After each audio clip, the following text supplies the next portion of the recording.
Séptimo podcast de Gorka Barredo. Y en esta ocasión traigo una invitada muy especial.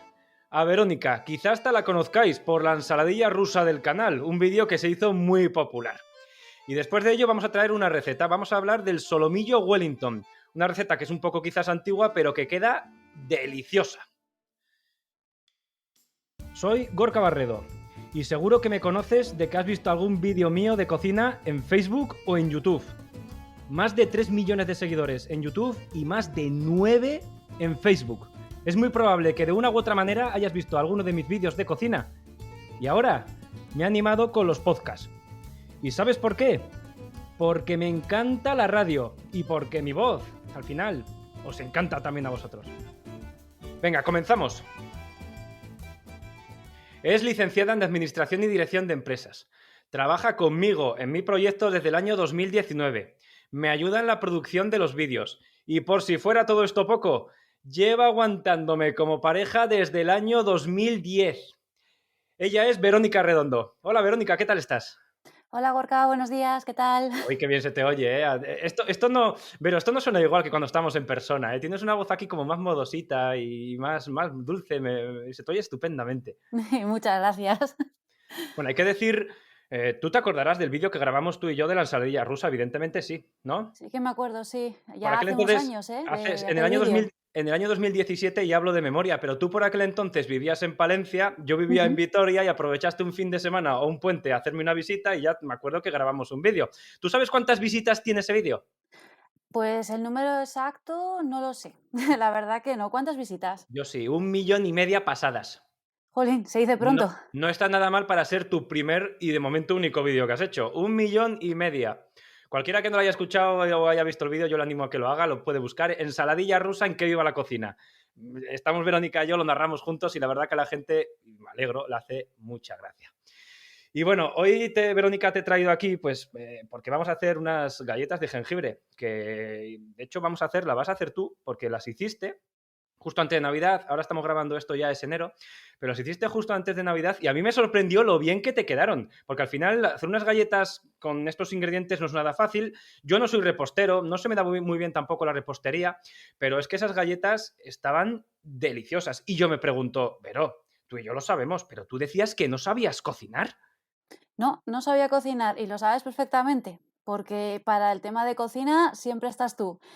Pero bueno, a mí hay una cosa que siempre me ha gustado y son los postres. Desde pequeña siempre me ha gustado ver pues, en programas de cocina cómo hacen recetas de tartas, galletas. Y bueno, ahora que tengo la posibilidad, trabajando contigo, de aprender a hacer este tipo de postres, bueno, pues bueno, ¿cómo decirte? He intentado, sobre todo, pues hacer de cero unas galletas de jengibre, que sé que son muy complicadas y me sorprendió que quedasen bien desde un principio. A ver, no son difíciles, son fáciles de hacer, pero como todo en esta vida es fácil si sabes hacerlo y con la técnica adecuada. No es una elaboración tampoco muy complicada, que ahora la vamos a ver con detalle.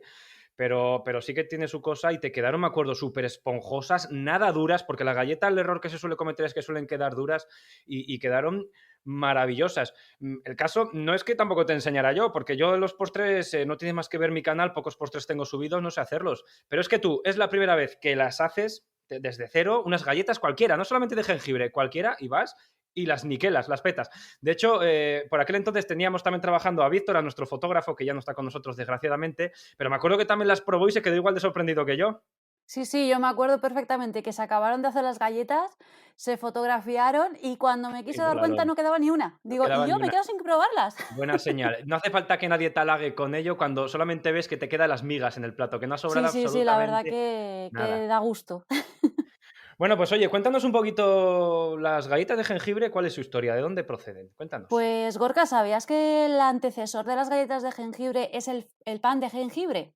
El pan de jengibre. Sí, es un postre muy conocido de la época navideña también y se comenzó a preparar en Grecia sobre el siglo X. Era una receta muy tradicional en este país y un monje que le gustaba viajar por toda Europa llevó la receta hasta el centro de Europa. Pero las galletas de jengibre no empezaron a ser conocidas hasta casi finales de la Edad Media. ¿Por qué? Pues porque el jengibre era una especia que se consideraba un lujo en aquella Claro, época muy cara, y claro. entonces solo los reyes y los que eran más adinerados podían comprarlo. Fue la reina Isabel I de Inglaterra la propulsora de este tipo de galletas. Leyendo yo un poco su historia, la verdad que me sorprendió. Lo que hacía esta mujer era, bueno, sus empleados, sus criados, Sí. hacían unas pequeñas galletas de forma de hombre, imitando un poco a los invitados que iban a ir a las fiestas o a las reuniones que se celebraban en el palacio, y se las entregaban como un pequeño obsequio. Entonces ahí empezó a tener un poco la fama de las galletas de muñequitos. Pero bueno, la fama real de estas galletas se hizo en Alemania. Fíjate, estábamos hablando de Inglaterra, pero fue en Alemania donde alcanzó su culmen. Esta historia de la reina de Inglaterra llegó a los oídos de unos hermanos, unos escritores, los hermanos Grimm, que seguramente todos conocéis. Me suena ligeramente, sí, a mí me suena ligeramente. Hay una obra muy conocida que es la de Hansel y Gretel. A mí me suena. Esta obra os la puedo resumir en un par de frases y son dos hermanos que les abandonan en un bosque y andando por ese bosque descubren una casita de jengibre. Eh, Fue tanto la emoción o lo que causó, la impresión que causó a todos los lectores, que intentaron imitar esas galletas de jengibre. Y entonces se empezaron a hacer mundialmente famosas. Llegaron hasta América y en América se empezó a cocinar sobre todo en época navideña. ¿Por qué? Porque en el final del libro de Hansel y Gretel resulta que vuelven a casa, se reúnen con su padre, perdón, y demuestran la unidad familiar. Entonces, ¿cuál es la época del año donde más unidad familiar hay? Pues Navidades. Navidad. Entonces, de ahí llegó a la fama. Aquí a España, bueno, ya sabes cómo somos los españoles. Aquí a España llegó mucho más tarde. Es mucho más reciente la tradición de elaborar galletas de Navidad. ¿Por qué? Pues lo que vieron aquí en España, lo que vieron los españoles fue que en América siempre elaboraban las galletas de jengibre en Navidad y bueno, pues lo intentaron meter en la tradición española y actualmente pues muchos hogares, sobre todo muchos hogares, realizamos las galletas de jengibre pues para nuestra familia y lo hacemos con los niños. Pues ahí es nada, ¿eh? O sea, yo me he quedado aquí anonadado escuchándote. Luego me dirán a mí que yo soy un excelente comunicador y todo lo que quieran, y bueno, puede ser verdad, no lo voy a negar, pero muy bien, Verónica, o sea, estupendo. Me ha llamado muy mucho la atención eso que has dicho de que la reina Isabel I de Inglaterra, que hacía, nos has contado que hacía los muñequitos representando un poco a los invitados que tenía en el salón ese día. O sea, le daban muñequitos. Si voy yo, por ejemplo, me hace un muñequito que se parece a mí y me lo da a mí, ¿no? Sí, sí, lo que hacía era, pues Eso es muy como curioso. suelen Bueno, siempre... Perdona, dime. no, que es muy curioso, que oye, imaginación al poder y está muy bien, aunque luego, bueno, más tarde llegó a Alemania y como siempre fueron los americanos quienes lo han promocionado, ¿no? Igual que el Halloween, igual que muchísimas cosas que no son suyas, las apropian como suyas, pero también es verdad que son quienes le dan visibilidad. Eso Bueno, es. pues está muy bien la historia, Vero, muchas gracias. Pero de todas maneras, yo creo que ahora ya ha llegado el momento de la verdad. Lo que todo el mundo está esperando, porque yo creo que la gente ya tiene el horno encendido en casa esperando que ¿cómo se hace esto? ¿Y qué ingredientes tiene? Pues nada más y nada menos, si no me equivoco, creo que tiene 7 ingredientes y ya. Solamente 7 ingredientes. Y os los voy a decir a Y continuación. sencillísimos. Para elaborar aproximadamente unas 25 galletas. Para ello necesitamos 450 gramos de harina, unos 200 gramos de mantequilla, 100 gramos de azúcar moreno, solamente un huevo, 80 gramos de miel y luego 2 cucharaditas de canela molida y 2 cucharaditas de jengibre en polvo. Y ya estábamos, ingredientes súper complicados. El jengibre en polvo, antaño, es verdad que era muy caro, antaño es hace 500 años, o sea, vamos, Sí, anteayer prácticamente, pero a día de hoy el jengibre en polvo no vale nada. Compras un bote de jengibre en polvo y te vale, nada, 4 durillos, mal contados. Y eso sí, si no me equivoco, Verónica, es muy importante que el jengibre sea de estos, ¿no? De botecito, que sea seco, no nos vale el sí, que sea en fresco. polvo, más que nada por el sabor, para que luego pues, puedas comer 2 galletas sin tener luego el sabor del jengibre siempre en Sí, tu paladar. que no sea tampoco tan refrescante como es el fresco, ¿no? Y que tampoco llega a picar, que el fresco, el Eso seco es. pica, pero el fresco pica bastante más todavía. Entonces, esto es importante. Fíjate que esto es un poco contrario a mi filosofía, porque bueno, yo hablo más de comida, no de postres, y claro, yo cuando utilizo jengibre, en comida, insisto, para mí siempre tiene que ser fresco. Pero claro, esto como es repostería, a lo mejor el seco le viene mejor. Es decir, además puede tener hasta su sentido, porque si no, a lo mejor destaca mucho el sabor del jengibre fresco, ¿no? Ese sabor anisado que tiene tan fuerte, puede ser. Bueno, ingredientes muy básicos, ya lo hemos dicho. Sí. Y cuéntanos, ¿qué hay que hacer para hacer esto? Antes de contaros, si te das cuenta, Gorka, esta receta no pega contigo. ¿Por qué? Porque no tiene pizca de pimienta negra recién molida Bueno, pues cuando las haga yo se la echo y ya está. y un sabor nuevo. Y un sabor nuevo, las galletas de jengibre de Gorka Barredo, con pimienta negra recién molida. Tu chévere, te he visto fina. Yo se la he hecho, ¿eh? Ahora, después de decir esta pequeña broma, nada, vamos a No, de ir broma nada, al que iba ni grano, en vamos serio, a ver la ¿eh? preparación. Pues es muy sencilla, son muy pocos pasos, pero vais a ver que son realmente, vamos, lo más fácil que podéis hacer.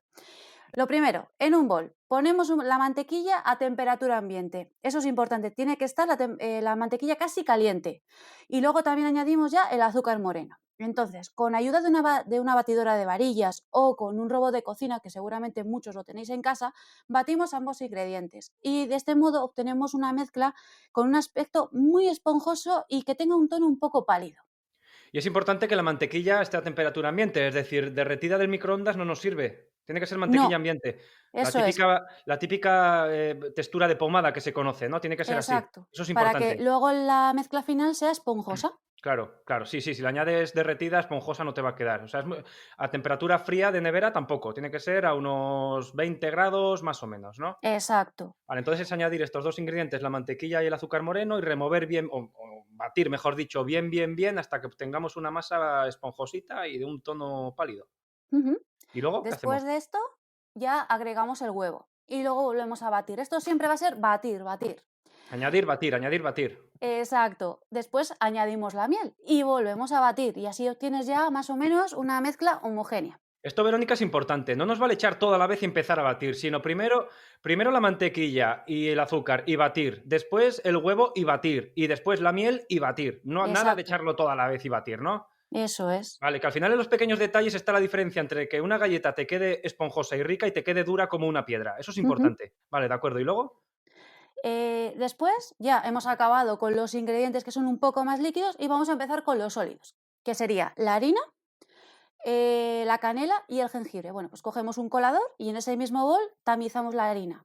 Importante Cuando tip. tamicemos la harina, ponemos la canela y hacemos lo mismo. Y lo mismo hacemos con el jengibre. Una vez esté todo integrado, bueno, perdona, todo en el bol, cogemos y lo removemos, lo mezclamos bien. Y, por ejemplo, si tú tienes una amasadora eléctrica o estás en el robot de cocina, bueno, ponemos una temperatura baja y que se vaya amasando. Si no, pues se puede hacer a mano y con un poquito de paciencia, porque se tarda un poco en integrar los ingredientes, vas a ver que la masa más o menos pues empieza a ser más consistente, se pega un poquito en las manos, bueno, iríamos bien. Entonces, estaríamos durante unos minutos a una velocidad baja o amasando con las manos toda esta mezcla y cuando ya veamos que la masa está lista, si estás con el robot de cocina, porque lo quiero decir con las dos cosas, espero no complicaros, sacaríamos la masa del robot y acabaríamos amasando con las manos, hasta obtener una masa más manejable. Una vez tengamos ya la masa hecha, ¿qué hacemos con ella? Bueno, pues como vamos a tener bastante cantidad de masa, yo lo que hice fue dividir la masa en dos y les cubrí con papel film, papel transparente. Cubriste con Y papel, sí, de este film transparente de toda la vida, ¿no? Exacto. Entonces, hice unas bolitas con ella, dos bolas, y las metí en el frigorífico. Lo dejé aproximadamente unos 15 minutos. De este modo, la masa se endurecía un poco y se podía mucho más manejar después. Después, cuando ya pasó esos 15 minutos, vuelvo a estirar la masa y ya con un rodillo la estiro del todo. Es decir, intento dejar sobre todo unos 5 o 10 milímetros que tenga un poquito de grosor, las estiro bien, las dos masas, y las vuelvo a meter en el frigorífico. En el frigorífico lo tuve aproximadamente una hora, pero bueno, Que se enfríe si bien la y se gente comporte. tiene un poco de prisa o se les echa el tiempo encima, lo pueden meter en el Congelador, congelador, también eso sí, tapado con papel film sí, siempre. durante unos 20 minutos. Y esto lo que buscamos es que la masa quede mucho más firme, A la hora, sobre todo, de cortarlo, cuando metamos el molde para cortar y que no se nos haga trocitos, ni se nos desmigue, ni nada. Ya, claro, claro, que cuando ya esté estirada con ese centímetro más o menos de grosor y la vamos a dar forma de galletita que, pues efectivamente la galleta salga entera, que no se nos desmigue o se nos derrita, que puede ocurrir. Ujú. Vale, vale, perfectamente. Y ya es cuando procedemos a realizar su susodicha acción también, ¿no? De dar la forma de galletita. Eso es, cuando pase 1 hora o 20 minutos si estaba en el congelador, volvemos a sacarlo y ya cogemos el molde que tú quieras. Bueno, eso vosotros lo podéis elegir. Estábamos hablando de unas galletas navideñas, pero bueno, si queréis hacer la receta en esta época, hay muchísimos moldes que venden en el mercado. Y si no tienes moldes, lo que se utiliza tradicionalmente es un vaso. Un vaso. Entonces, vamos cortando la masa con esos moldes y lo ponemos en una bandeja de horno a la cual previamente le hemos puesto un papel de horno y las vamos colocando con una distancia entre ellas de unos 2 centímetros. Entre una y Eso otra. que sea importante, ¿Por qué? porque dentro del horno va a crecer esa galleta, Vale. se va a ensanchar, va a crecer y entonces se pueden pegar. Entonces, Y que para no se evitar que se toquen. peguen, dejar aproximadamente 1,5 centímetros, 2 centímetros entre ellas. Vale. ¿Y el horneado? Pues para el tema de horneado sería, precalentamos el horno a unos 180 grados centígrados y a la hora de introducirlo lo dejamos que se cocine unos 15 minutos, más o menos, solamente 15 minutos. Depende mucho de cada horno, eso sí, pero tú puedes darte cuenta que está casi listo cuando los bordes de las galletas se comienzan a oscurecer. Sí, cuando comienzan, no cuando la galleta está oscurecida, ¿verdad? No, no, no, cuando comienza, tú vas viendo Eso. a los pocos minutos, a los 10 más o menos, ya ves que la galleta va cogiendo los bordes, se van poniendo un poco más oscuros, entonces dices, venga, 1 minuto más y ya estaría lista. Sí, porque como nos queden oscuras completas, ya se nos ha pasado de cocción y lo que Y hemos dicho al estarían principio, duras. duras, duras. Eso es. Entonces, nada, 15 minutos más o menos. ¿A qué altura del horno? Esto es importante también, ¿verdad? Yo lo hice a temperatura, a una altura media. Una altura Aproveché media. la mitad del horno y las introduje ahí y la verdad que ahí unos 15 minutos las tuve. 15 minutos, después las sacamos.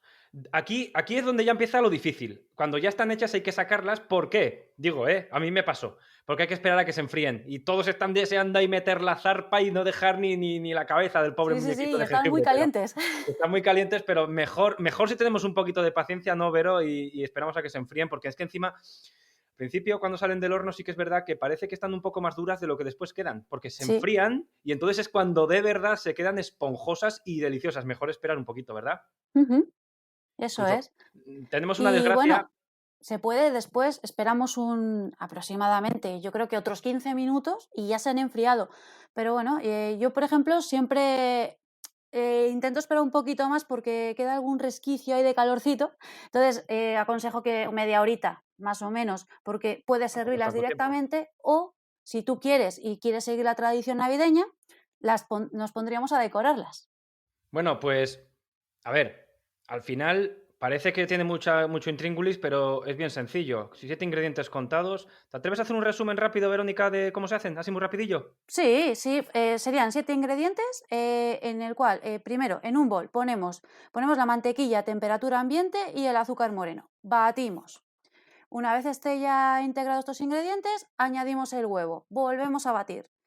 Después añadimos la miel, batimos nuevamente y con esto hemos terminado con los ingredientes húmedos. Ujú. Nos ponemos con los secos. En ese mismo bol, con un colador, tamizamos la harina, la canela y el jengibre y nos disponemos a amasar, tanto a mano como con un robot o con una amasadora eléctrica. Una vez ya esté amasado, lo que hacemos es, en mi caso, yo partí la masa en dos, las hice una bola y las cubrí con papel film y las metí en el frigorífico unos 15 minutos.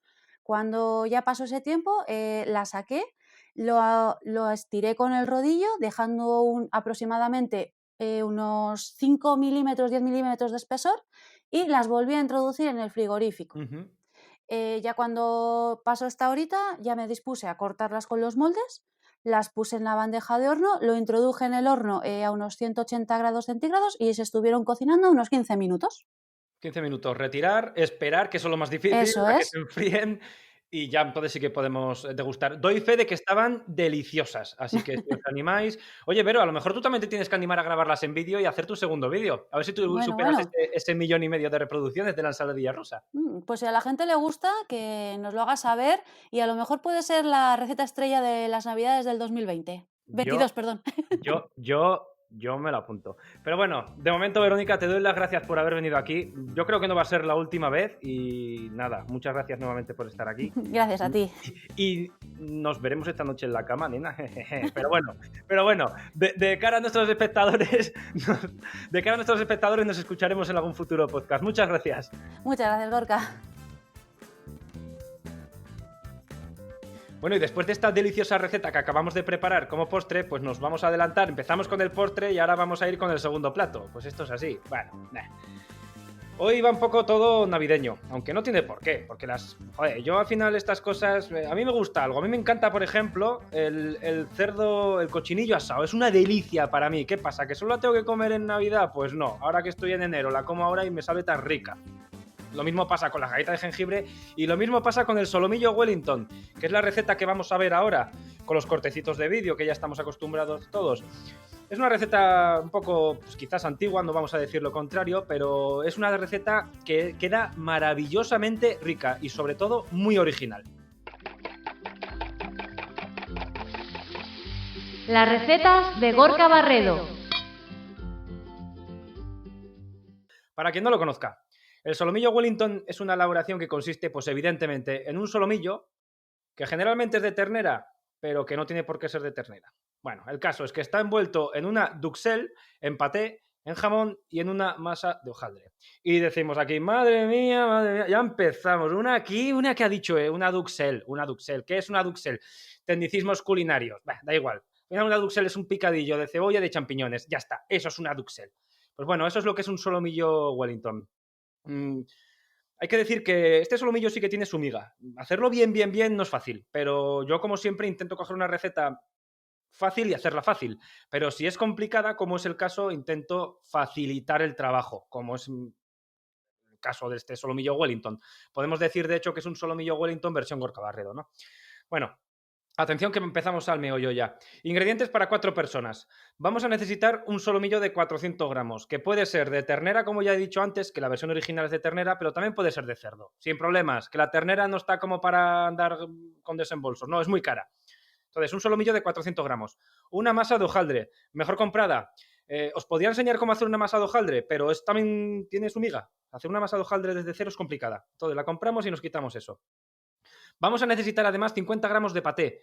El paté, lo que tú te quieras gastar en él. Los hay desde 1 euro hasta más de 100. En fin, lo que te quieras gastar. Cuanto más caro sea, mejor. Pero también pasa como con el buen vino. Si tienes un buen vino, lo utilizas para cocinar, pues sí, vas a obtener una receta deliciosa. Pero, jolín, también te quedas sin ese vino, si es caro sobre todo. Entonces, paté el que quiera. El tipo de paté. 50 gramos de mostaza de Dijon. Vamos a necesitar también una cebolla, 2 dientes de ajo, 150 gramos de champiñones para hacer la duxelle. Vamos a necesitar un huevo para untar después, luego lo vemos. Y evidentemente aceite de oliva, sal y pimienta. Y lo primero que debemos hacer, ya conociendo todos los ingredientes, es limpiar el solomillo. Me da igual que sea de ternera que de cerdo. El solomillo hay que limpiarlo sí o sí. Y por limpiar no me refiero a pasarlo por agua. No es eso. Limpiarlo es... Tú cuando lo compras siempre tiene un exceso muy harto de grasa y de nervios. A ver, la grasa hay que quitarla.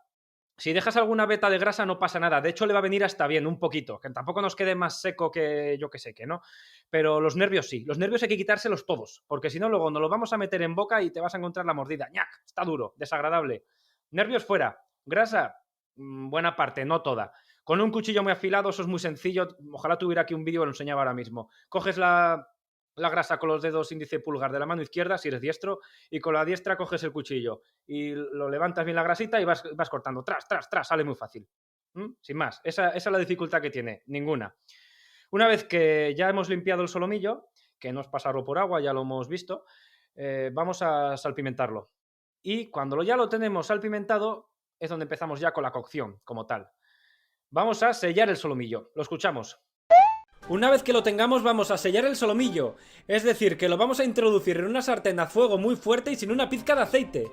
Vamos a cocinarlo aquí durante alrededor de 1 minuto, y pasado el tiempo lo vamos a voltear para cocinar el otro lado del solomillo. Con esto, como decía, lo sellaremos, es decir, cerraremos sus poros, así evitamos que los jugos escapen después en el horno, permanecerán dentro del solomillo, que es lo que nos interesa. Ya lo hemos escuchado. para que se cierren los poros, pero no exclusivamente para que se cierren los poros. También lo que buscamos con sellar cualquier carne es que se coagule la albúmina, que la albúmina no es más que la proteína de la carne. Nosotros, como seres humanos que somos y tenemos carne, pues también tenemos albúmina. Cuando la albúmina se coagule, pues lo que va a hacer va a ser cerrar dichos poros y los jugos, después, más tarde, se van a mantener en el interior. A ver, el 100% de los jugos, porque esto ya me lo sé, luego la gente me dice muchas cosas. Joder, yo es que, Gorka, hago esto y aún así la carne me suelta jugos. Sí, te suelta jugos, siempre va a soltar jugos, pero la clave está en cuántos jugos suelte. Porque puede soltar el 20% de sus jugos o puede soltar absolutamente el 100%, que nunca va a soltar el 100%, pero sí puede soltar el 60%. Entonces, si las sellamos adecuadamente, vamos a mantener más jugos dentro de la carne. De hecho, os puedo contar una anécdota que me ha pasado recientemente en mi TikTok. Estamos en TikTok a tope subiendo un mogollón de vídeos. Yo os animo, si queréis, a seguirme, es @gorkabarredo. Y tienen millones y millones de reproducciones, porque es que es la bomba TikTok, nos va estupendamente bien allí. El caso es que un cocinero, una persona, que desgraciadamente ahora no me acuerdo de su nombre, para los nombres a veces soy un poco zote, pero bueno, un chico que tenía bastantes seguidores, pues hizo un dúo de unas carrilleras que hice yo, y en la parte donde las sello, él dice, ¿no? Pone el vídeo de fondo y sale él delante del vídeo y dice, a ver, Gorka, perdona que te moleste, y ya parafraseo. Yo es que cuando hago esto, lo que estás haciendo aquí, sobre todo cuando lleno tanto la olla como tú, me pasa que la carrillera suelta todo su agua y ya no se me sella, se me cuece. Y me dice, ¿por qué? Y al final, de milagro, porque es que recibo tantos comentarios que desgraciadamente no puedo leerlos todos, pero ese lo leí. Yo le contesté y le dije, no te preocupes, que no es molestia. Y le dije, 2 razones por lo que te puede ocurrir eso. Una, porque la carne sea lamentablemente mala de calidad, o 2, y me apuesto más que es esta, porque la has hecho a temperatura muy suave. Si tú el sellado lo haces a una temperatura suave, pues la carne va a empezar a soltar todos sus jugos. ¿Por qué? Pues porque la albúmina no se ha coagulado. Y al no coagularse la albúmina, pues los jugos se expanden, el agua que hay en el interior de la carne se expande a acción del calor y sale. Por eso. Entonces, siempre a fuego muy fuerte. Y sellar siempre. ¿Vale? Para eso, lo que buscamos es que no suelte sus jugos. Y no solamente eso, sino también vamos a intentar desarrollar la reacción de Maillard, que alguna vez hemos hablado de ella. La reacción de Maillard es lo tostadito, vamos a decirlo así, sin entrar en mayor detalle técnico. Es lo tostadito de la carne. Luego te lo metes en boca, está tostado, sabe rico, pues también desarrollamos esa reacción de Maillard. Esto solo se logra con temperaturas altas. Por eso es importante sellar la carne. Y una cosa que es muy importante, sellarla, no cocinarla. Entonces, la metemos en la sartén, fuego muy fuerte. Ponemos el solomillo por todas sus caras, 1 minuto por cada cara más o menos, a fuego muy fuerte, como ya he dicho. Y en ese momento, pues retiramos el solomillo y vamos a ir preparando la duxelle, que ya hemos adelantado un poquito antes lo que es. Lo escuchamos. Una vez que lo hayamos sellado por todas sus caras, vamos a retirarlo de la sartén y lo vamos a reservar en un plato. Y en esta misma sartén vamos a añadir un chorrito de aceite. Ahora vamos a bajar la potencia del fuego a suave y vamos a añadir cebolla bien picada. Dicho esto, añadimos unos ajos también bien picados y vamos a añadir una pizca de sal para que la verdura sude y se cocine más rápidamente. Añadimos por supuesto el toque de pimienta negra recién molida. Y después con una cuchara vamos a mezclar todos los ingredientes mientras dejamos que se cocinen a fuego muy suave durante alrededor de 5 minutos. Bueno, ya lo habéis escuchado. Para hacer una duxelle adecuadamente, cuando digo que la verdura debe estar picada, me refiero a que debe estar muy, muy picada. Pero mucho. Incluso podríamos pasarla por la batidora. Fíjate lo que te digo, por la batidora, triturarla y que te salga como una pasta. Eso sería incluso más técnico, si nos ponemos para hacer una auténtica duxelle que esté picada. Y una vez que ya tenemos la cebolla, hemos añadido la cebolla y el ajo, y la tenemos pochada esos 10-15 minutillos, pues para que sea una auténtica duxelle nos falta un ingrediente, los champiñones. Vamos a ir removiendo todos los ingredientes hasta que veamos que la cebolla ha cogido un color como transparente. Y va a ser en ese momento cuando vamos a añadir el siguiente ingrediente. En este caso se trata de unos champiñones. Así que ahora simplemente removemos de nuevo todos los ingredientes y volvemos a cocinar otros 10 minutos más, siempre a fuego muy suave y removiendo con frecuencia.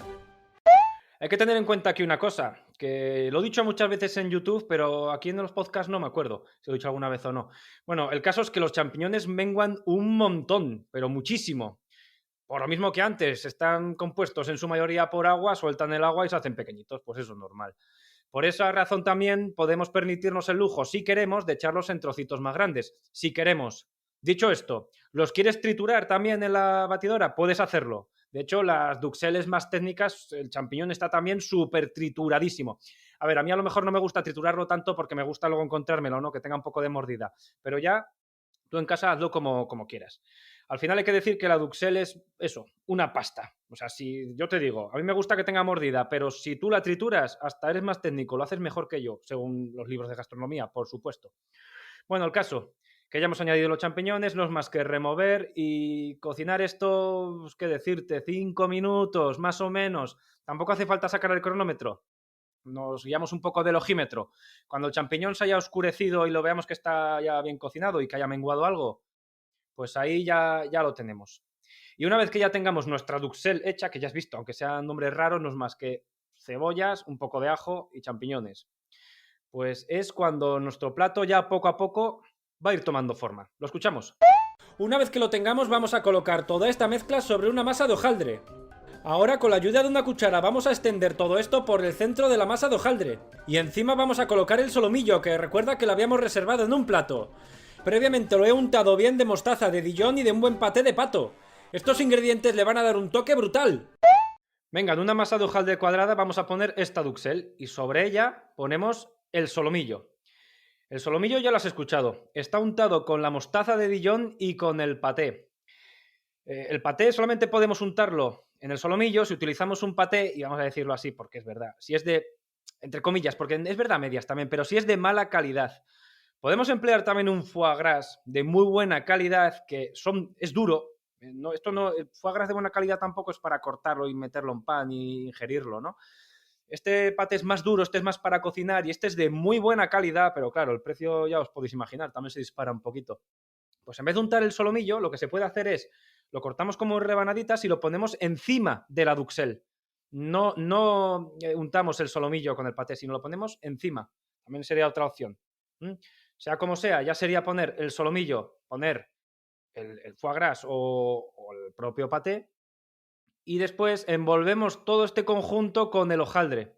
De tal manera, y esto es muy importante porque luego también pues me habéis dicho que os ha pasado, ¿no? Que, joder, es que, Gorka, corto el Wellington y es como que se me abre, se me separa demasiado la carne y el relleno de la propia hojaldre. Vale, eso os ha pasado porque no lo habéis apretado. Entonces, cuando lo envuelvas con el hojaldre, cuando envuelvas todo este conjunto con el hojaldre, asegúrate de apretarlo bien, con ganas, que quede bien prieto. Con cuidado, tampoco queremos cargarnos el hojaldre, eso está claro. Pero apriétalo bien, ¿eh? Y no dejas que tenga ninguna abertura. Es decir, que ahí dentro se genere como una especie de vapor y que no haya ninguna abertura. Ciérralo bien, apriétalo bien y una vez que ya lo tenemos bien apretado, vamos a untar todo este hojaldre con el huevo batido. Si te acuerdas de los ingredientes, había un huevo que todavía no ha entrado en acción. Pues era para esto. Lo batimos y untamos bien la masa del hojaldre con este huevo. Y esto ya está súper avanzado. Pero súper avanzado nos queda lo más importante.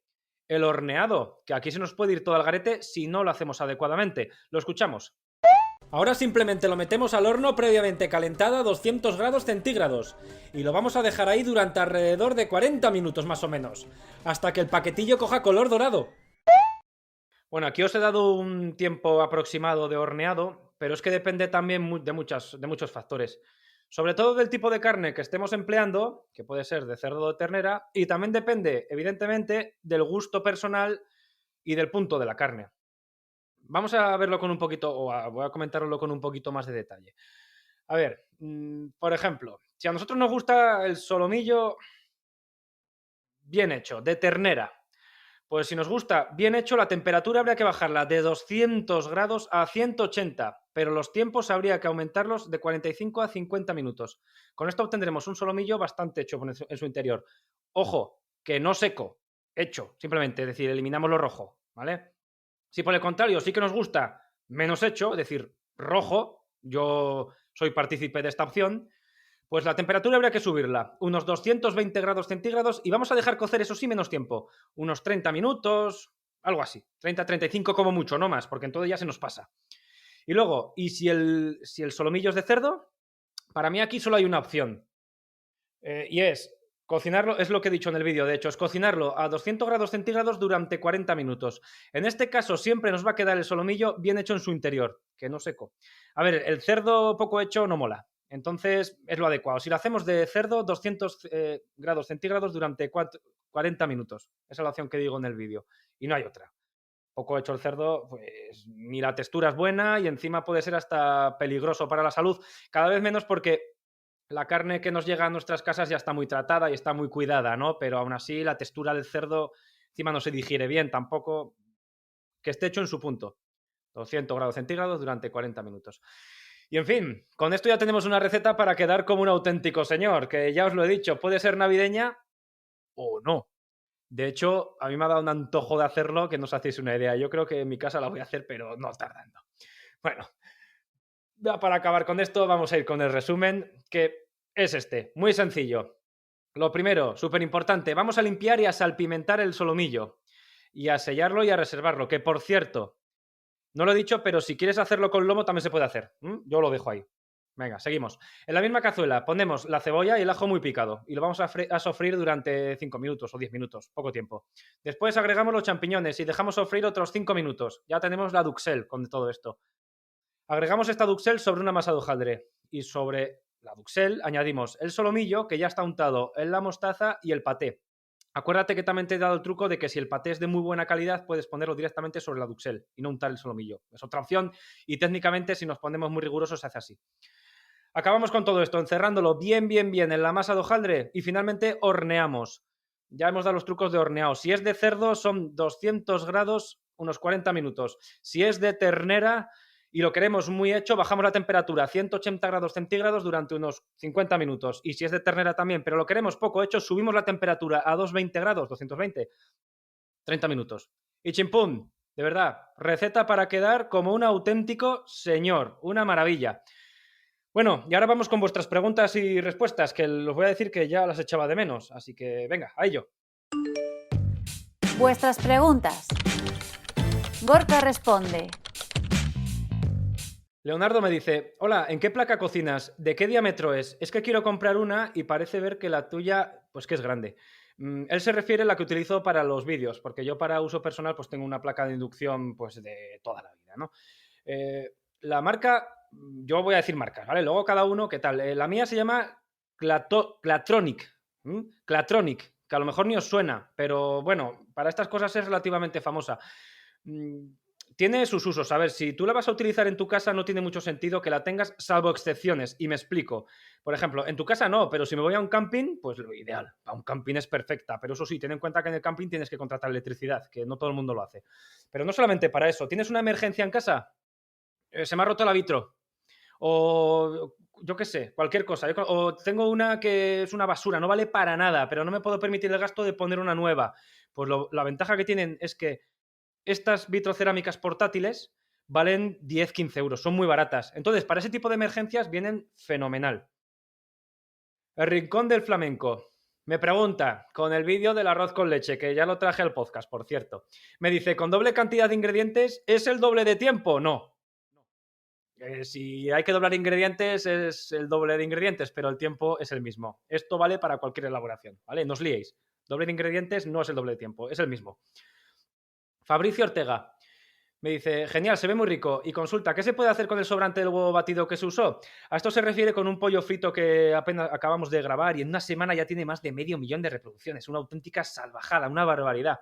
Pero bueno, me está preguntando porque este pollo luego se reboza y se empana, mejor dicho, y tiene huevo batido. Y me pregunta que qué se puede hacer con ese exceso de huevo batido que ha sobrado, ¿no? Bueno, a ver, este huevo batido ya tiene muchos ingredientes que no molan. Y, por ejemplo, tiene pues el propio pollo, las bacterias del pollo, puede tener restos también del pan rallado, porque este pollo en concreto fue huevo, pan rallado, huevo otra vez, pan rallado. Lo pasamos 2 veces. Entonces también tiene restos del propio pan rallado. No vale para nada. Yo lo que te puedo recomendar, Fabricio, es que eches el huevo justo. O sea, echa de menos para cuando vayas a hacer este tipo de elaboraciones. Echa de menos. Y si ves que te falta, pues echa otro y ya está. Lo echas otro, lo bates y ese es el truco. Pero si te sobra, lo mejor que puedes hacer, incluso para la salud, es que lo tires. Dark Light Legendary me dice, para la receta de carne en salsa de champiñones. Si no tengo el caldo de carne oscuro, ¿puedo omitir este ingrediente? Pues mira, Darklight, no te va a responder. ¿Sabes por qué? Porque en el siguiente podcast, en el 8º, que lo tendremos dentro de 2 semanas, vamos a hablar específicamente de tipos de caldo y de usos. Así que te responderé en el siguiente podcast. María José de Miguel, ¿cuánto te admiro, Gorka? Aparte de guisar bien, es que eres un cielo y te haces querer con tus explicaciones. ¿Qué tal tu gatito nuevo? Me pregunta. A ver, voy a poner situación para quien no lo sepa. En mayo del año pasado, ya lo he dicho hoy 3 veces, estamos en enero del año 2022, en mayo del año 2021 se murió mi gatita, la cual estuvo conmigo durante casi 15 años, ¿no? Y lo puse en las redes sociales porque, claro, evidentemente, pues lo pasé yo muy mal. Pero bueno, luego, tiempo más tarde, pues no adoptamos uno nuevo, sino 2 gatitos nuevos. Y por eso me está preguntando que qué tal con mi gatito nuevo. Pues, María José, estupendamente. Son un amor. Ya tienen un añito, están súper felices. Tienen una historia un poco triste, que, bueno, la voy a contar ya para poner el broche final a este podcast.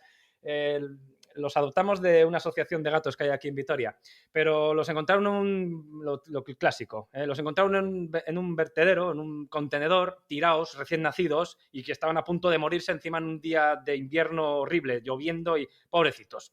Cuando los rescataron y 3 meses después o por ahí, pues ya nosotros lo adoptamos. Vinieron malitos, vinieron enfermos, hubo que darle muchos cariños, muchos mimos, hubo que darle medicación, tuvimos que cuidarle los ojos, vinieron con hongos, o sea, tuvieron que estar aislados para no contagiar a los otros 2 gatos que ya teníamos, un Cristo. Pero ahora mismo están, que es un amor. Parece que no les ha pasado nada, parece que son, y lo son los gatitos más felices del mundo. Tenemos uno de ellos, el macho, Aris, que es un payaso. O sea, se ha agenciado de un trapo, que es una mierda, y perdón, pero es que es una mierda eso, se ha agenciado de eso y te lo trae, te lo busca, lo coge con la boquita y te lo trae como un perro para que se lo tires. Y se lo tiras, va por ello, lo coge y te lo vuelve a traer y así, no se aburre. O sea, es un show. Lo de los gatitos es un show. Pero bueno, está muy bien y echo mucho de menos a Narnia, pero bueno, pues afortunadamente hay otros 2 gatitos nuevos en casa y también tuvieron y están teniendo su oportunidad, que esa es la buena noticia. Bueno, y ya con esto pues acabamos el podcast de hoy. Para el siguiente podcast, el tema, ya lo he adelantado, vamos a hablar de caldos, vamos a hablar de elaboraciones de diferentes caldos y de sus usos. Vamos a hablarlo con detalle. Y ya aprovechando que vamos a hablar de caldos, pues la receta, os voy a traer una que acabo de subir hace poquito además, que es una carne en salsa de champiñones. Pero es que en esta carne utilizo específicamente un fondo, que se conoce en cocina, un fondo oscuro, un caldo oscuro. Pues vamos a explicar en el tema cómo se hace un caldo oscuro y luego la receta vamos a ver esto, cómo se hace una carne, una salsa de champiñones. Y nada, chicos, pues nada, os agradezco mucho si habéis llegado hasta aquí, si habéis escuchado hasta aquí. Hoy ha sido un podcast muy especial con Verónica, me ha hecho mucha ilusión, espero que a vosotros también os guste mucho. Volveremos, a lo mejor no lo habéis notado, pero hemos estado 2 meses de parón sin grabar. Hemos tenido unos cristos de 1000 demonios a nivel interno. Puede que algún día os cuente cosas, porque no, señores, la vida de youtuber, como suelo decir, no son yates y putas. Es una vida muy complicada. Pero bueno, de momento, para el siguiente podcast nos seguiremos escuchando por aquí. Si me quieres seguir, ya lo sabes. Que viva la cocina, tanto en YouTube como en Facebook. Ahí me vas a encontrar en versión de vídeo. También en TikTok, versión de vídeo. Estamos a tope y la gente está encantada. Así que si la gente está encantada, yo estoy encantado. Ahí, sencillo, @GorkaBarredo. Al igual que en Instagram, @GorkaBarredo. Y para finalizar, tenemos una página web también. Tenemos 1000 recetas subidas, sí. 1000 recetas ya subidas. Cocinacaserayfacil.net. Si te interesa, clica ahí y te vas a encontrar muchísima información. Venga, y dicho todo esto, nuevamente muchas gracias por escucharme y nos escuchamos nuevamente en el siguiente podcast. ¡Hasta luego! Recordad que podéis escuchar el podcast de Gorka Barredo en Spotify, Apple Podcasts, iVoox, Podimo y el resto de plataformas. Sigue a Gorka en su Instagram, @GorkaBarredo, y en Twitter, @QueVivaLaCocina. No te pierdas ninguno de sus vídeos de Que Viva la Cocina, tanto en YouTube como en Facebook. ¿Te gustaría encontrarte con cientos de recetas de Gorka Barredo? Entra en su web, cocinacaserayfacil.net. Y por si esto fuera poco, ahora puedes encontrar en tu librería el segundo libro de Gorka, Que Viva la Cocina 2.